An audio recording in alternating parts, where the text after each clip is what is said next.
Leo mnakuja kuleta vituko vya ajabu afu mnakuja kusema jenzi. Jenzi ndio wanaleta vurugu kwenye nchi. Mimi niseme kama mwenyekiti, nitoe rai kwa OCD wa Mbeya. Kama ulivyokuja uje taratibu hivyo, usituchezee. Tena usituchukulie poa. Sisi ni viongozi, kuna utaratibu wetu.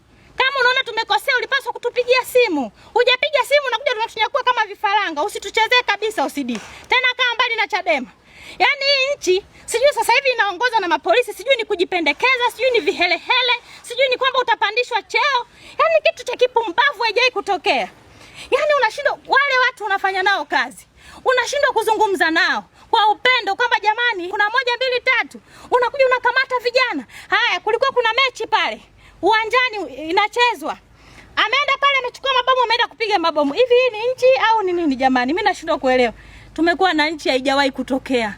Nchi haina amani. Mabomu yanapigwa, watoto wanacheza mpira. Kwa hiyo mnasema sasa vijana waache kucheza mpira waende kwenye ujambazi. Ndio mnachokitaka. Mmeshindwa kukamata watekaji, mmeshindwa kukamata wauaji wa tarehe 29. Mko busy kukamata vijana ambao wanacheza mpira uwanjani. Wana shida gani wale vijana?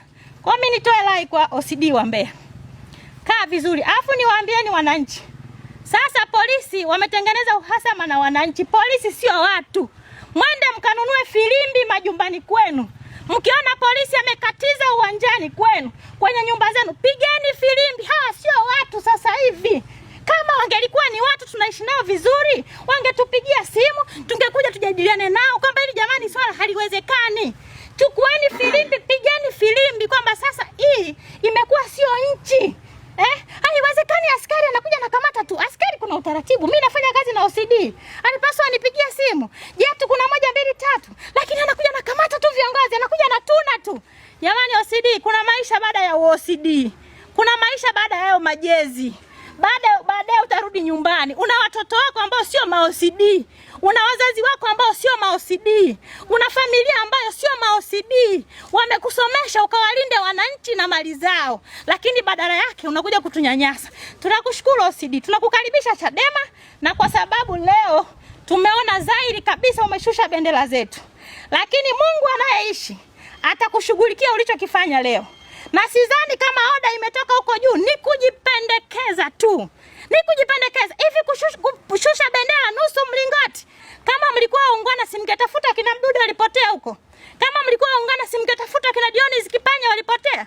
Kama mna uchungu kweli, yani mnakuja kushusha bendera, mnajifanya ndio mna uchungu kama mnalea nchi. Acheni upuzi. OCD acha upuzi. Huo ni upuzi kama wapuzi wengine. Sasa mimi niwaambieni vijana wangu, mtafute filimbi. Mkiona polisi anakatiza kwenye mitaa yenu, pigeni filimbi. Hao sio watu. Tena sio watu na robo, hawatakiwi kuaminika mahali popote pale.